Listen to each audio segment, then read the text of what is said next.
En este vídeo vamos a resolver el ejercicio de 4 quesos, que ha sido el examen final que se ha puesto en enero de 2023. Es una empresa que se dedica a la preparación y envío de cajas de calcetines y, bueno, tienen una tienda física y únicamente operan dentro del territorio nacional. Nos dice que los calcetines se elaboran con un algodón orgánico, que también llevan un poquito de poliamida, de elastano, etc., y que las facturas por este concepto han ascendido a 125.000 euros. Al final del año se habían abonado el 90% y una factura de 15.000 euros pendiente del año anterior.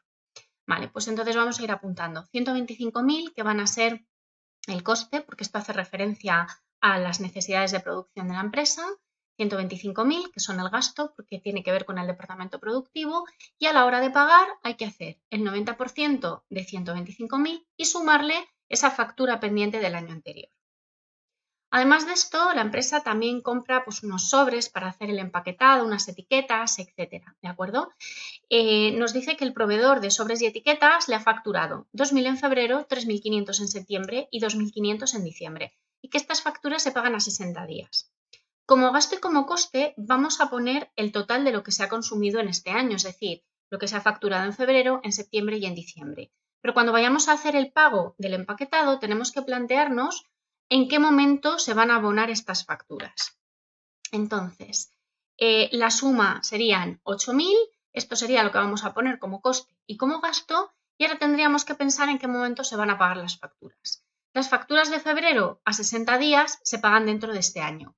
Las facturas de septiembre a 60 días se pagan también dentro de este año. Pero las facturas de diciembre ya no se van a abonar dentro de este año. Por eso, el pago son los 8.000 menos las facturas de diciembre, porque estas se van a abonar dentro del ejercicio siguiente. Continuamos ahora con la plantilla de la empresa, los salarios, etc. Hay un director general que cobra 2.300 euros al mes en 14 pagas no prorrateadas y además ha recibido un adelanto. El adelanto solamente va a afectar a los pagos. Entonces, como sueldo, vamos a poner una persona que cobra 2.300 euros en 14 pagas. Como gasto va a ser el mismo importe y cuando vayamos a poner el pago tenemos que tener en cuenta estos 1.800 euros de adelanto. Entonces el pago serían todo lo que hemos puesto en salarios como gasto y coste más 1.800. Vamos ahora con el salario de los trabajadores. Son 5 personas que cobran 1.680 euros mensuales en 14 pagas prorrateadas. 14 pagas prorrateadas son 12. Así es que lo que vamos a apuntar como coste van a ser 5 por 1.680 por 12. Y este es el mismo importe que vamos a trasladar a gastos y que vamos a trasladar también a pagos. ¿Por qué? Porque no han recibido ningún tipo de anticipo, no hay ningún anticipo que entre en juego. Además nos habla de la seguridad social, nos dice que es a cargo del trabajador y nos dice que es un total de 10.000 euros, pero que a finales de año han quedado 8.000 pendientes de pago. La seguridad social, cuando es a cargo del trabajador, es única y exclusivamente un pago. Cuando es a cargo de la empresa, es pago, gasto y coste. Pero cuando es la del trabajador, es única y exclusivamente un pago. Por lo tanto, serían los 10.000 euros menos los 2.000 que no se han pagado. Estos 2.000 solamente afectan al pago, pero es que los 10.000 son solo pago. 10.000 menos 2.000, 8.000. Vamos a ver ahora las amortizaciones. En este caso, nos dice que la empresa tiene un edificio en el que se lleva a cabo el proceso productivo, desde el diseño hasta la fabricación, el almacenamiento, la maquinaria, etc. La distribución la hace subcontratada con una empresa logística. Nos dice que el edificio se adquirió en el año 2015 y está valorado en 300.000 euros, de los cuales un 15% son terrenos y tienen un valor residual. Pues lo primero que vamos a hacer es calcular la base amortizable del edificio. Entonces, la base amortizable del edificio serían 300.000 menos los terrenos menos el valor residual. Y nos dice que tanto la empresa como Hacienda consideran que se amortiza en 24 años. Pues vamos a dividir este importe entre 24 para hacer la amortización total o amortización de la empresa y vamos a dividir este mismo importe, la base amortizable, entre 24 de nuevo para calcular la amortización legal. No hay amortización superior a la legal porque la resta va a ser 0. Entonces no tenemos que poner, no hace falta que especifiquemos cuál es la amortización superior a la legal. Vale. Además de esto, la empresa tiene maquinaria. Una máquina que se ha comprado el 1 de marzo. El precio de compra de la máquina nueva ha sido de 30.000 euros y su valor residual de 15.000. Pero luego hay otra máquina anterior que se compró hace varios años por valor de 65.000 con un valor residual de 5.000. En ambos casos se amortizan un 15%, pero el máximo legal es del 10%.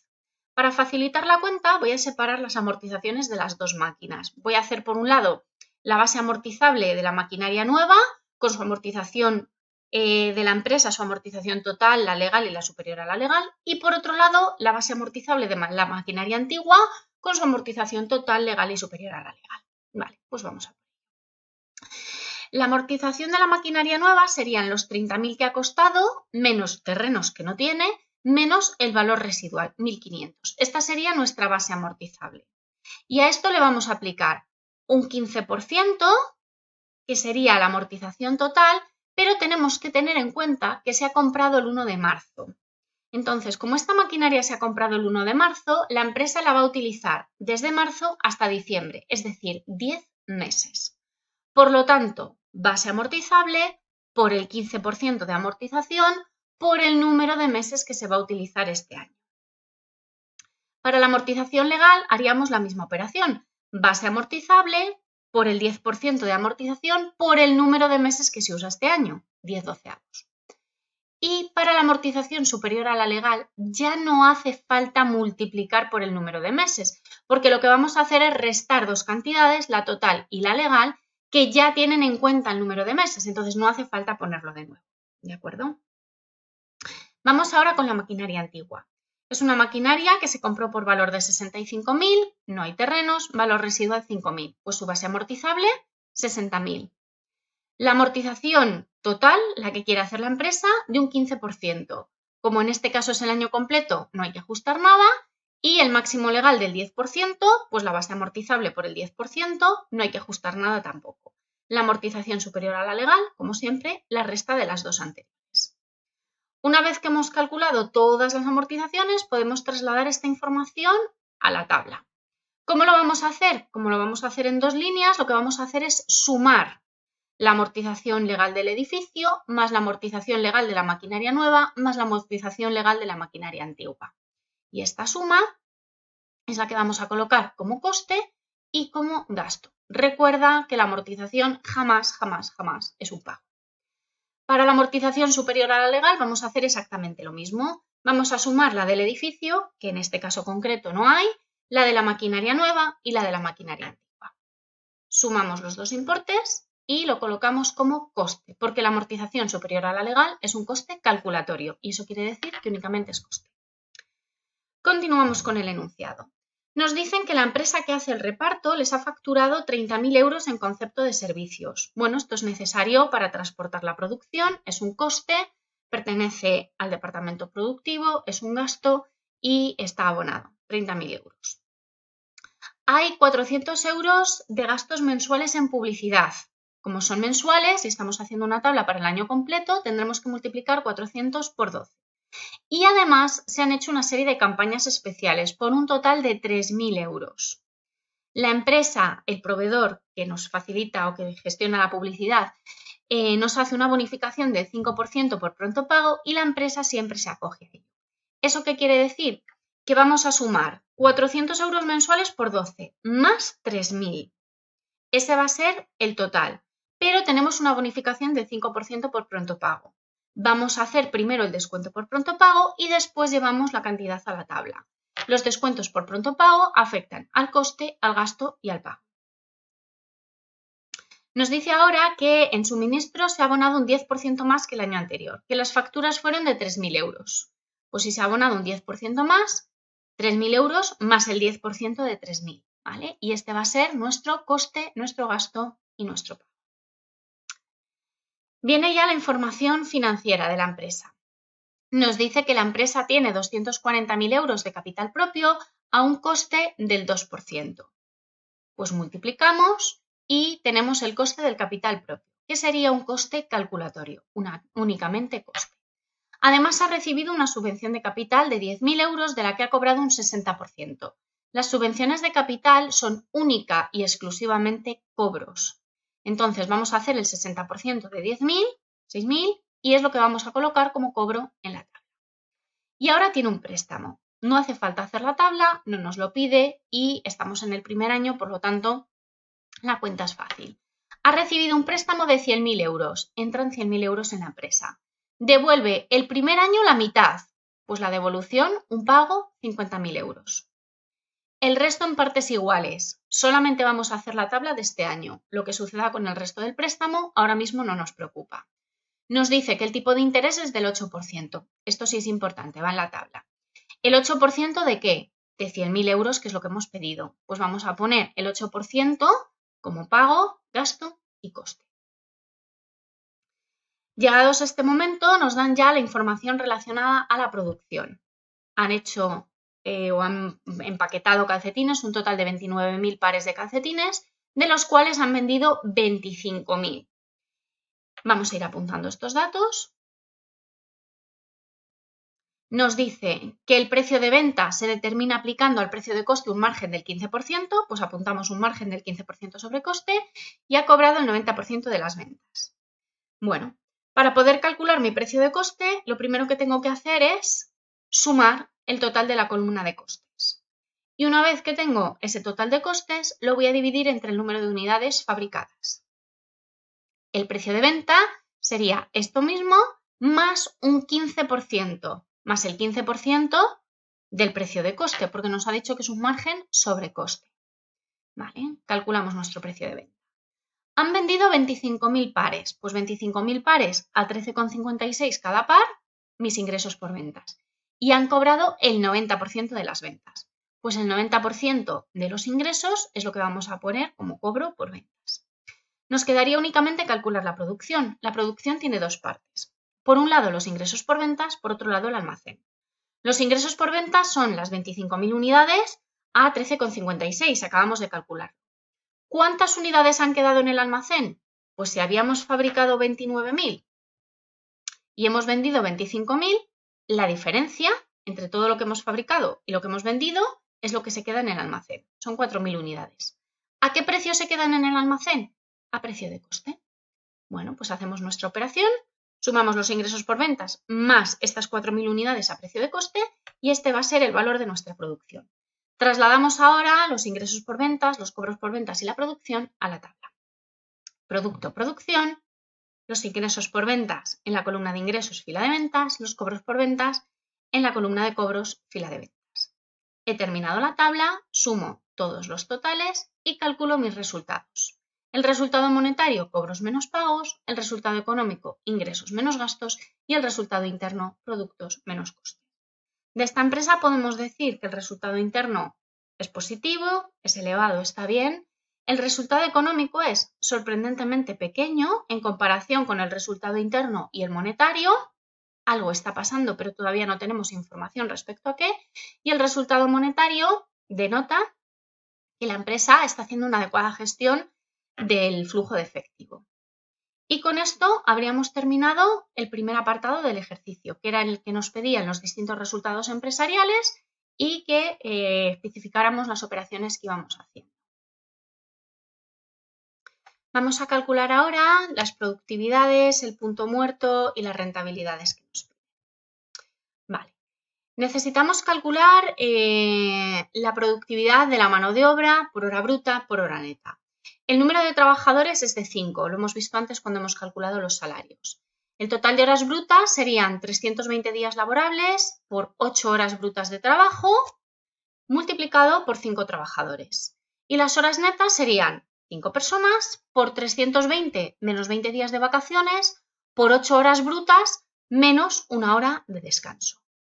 Para calcular las productividades lo que hacemos es dividir el número de unidades producidas, las 29.000, entre cada una de estas variables. La productividad del trabajador serían 29.000 entre 5, la productividad de la hora bruta 29.000 entre las horas brutas y la productividad de la hora neta 29.000 entre el número de horas netas.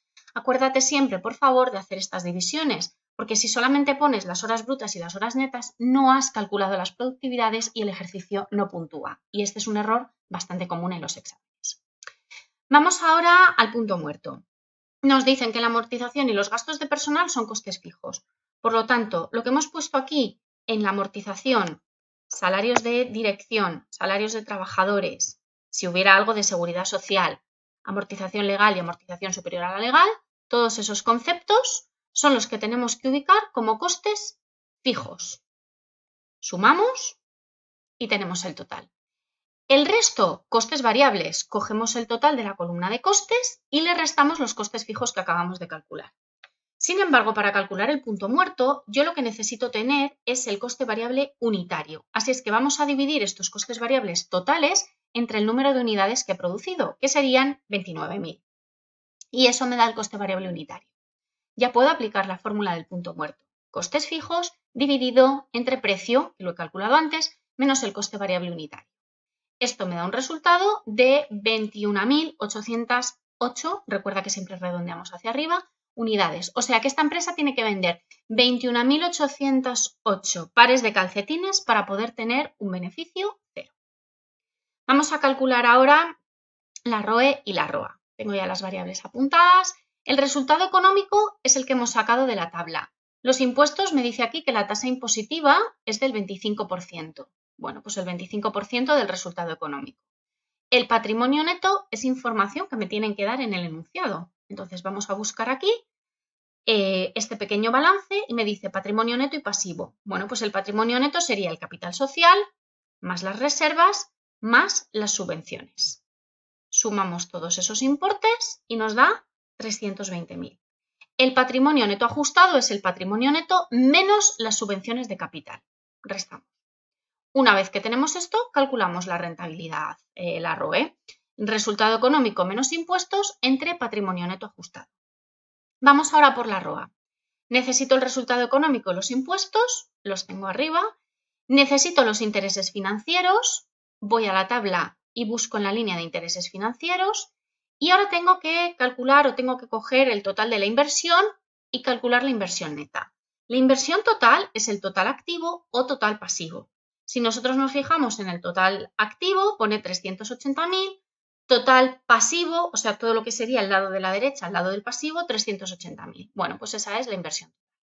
La inversión neta sería esto menos los proveedores. ¿Dónde están los proveedores? Justo aquí, encima, en el balance. 380.000 menos 10.000. Esta sería la inversión neta. Y con esto puedo calcular la ROA. Sería el resultado económico menos los impuestos más los intereses dividido entre la inversión neta. Hago mi cuenta, ¿vale? Y ahí queda. Y por último, el ejercicio nos pide el periodo medio de pago. Yo pago a los proveedores les compro las materias primas. Cogemos el importe total de las materias primas, lo dividimos entre la cifra de proveedores y de esa manera tenemos la rotación. Perdón, que acabo de ver que había un error en la fórmula y quería corregirlo. Simplemente tenemos que dividir el total de las compras de materias primas entre el saldo medio de proveedores. Y nos quedaría calcular el periodo medio de pago propiamente dicho, que sería trasladar esta información a días. ¿Cómo lo hacemos? Pues nos dicen que se calcula con base en 360, pues dividimos 360, ahora ya no sale bien, perdón, 360 entre la rotación. Y esto me da el número de días que tarda la empresa en pagar a sus proveedores, aproximadamente 28. Y con esto habríamos terminado el caso 1 del examen. El caso 2, el ejercicio 2, en otro vídeo. Espero que te haya servido de ayuda y nos vemos pronto.